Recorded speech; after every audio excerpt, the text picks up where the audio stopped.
আসসালামু আলাইকুম গাইস, আমরা এখন নতুন বছরের শুভেচ্ছা দিলাম। আমাদের এখন রাত্রে প্রায় 1:15 বাজে। এখন আমাদের এখানে এই যে আমরা গার্মেন্টসের শ্রমিক সবাই আমরা এই নতুন বছরের উদযাপন করতে আছি। আমাদেরকে আশীর্বাদ দিবেন ও দোয়া দিবেন, আমাদের সকলকে দোয়া দিবেন।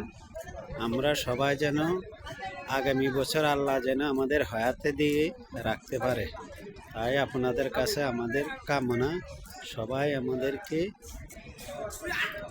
জন্য দোয়া করবেন। আমরা যেন এই বছরে যেভাবে কাটাচ্ছি সামনের বছর যেন আরো ভালো কাটাতে পারি, তাই আমাদেরকে সবাই আশীর্বাদ করবেন। এখন আমি ফিনফিনে ঠান্ডা দিয়া এই ভিডিওটা করতেছি। দেখেন হাজার হাজার মানুষ গার্মেন্টসের শ্রমিক, আমরা সবাই লাঞ্চে হ্যাপি নিউ ইয়ার পালন করেছি।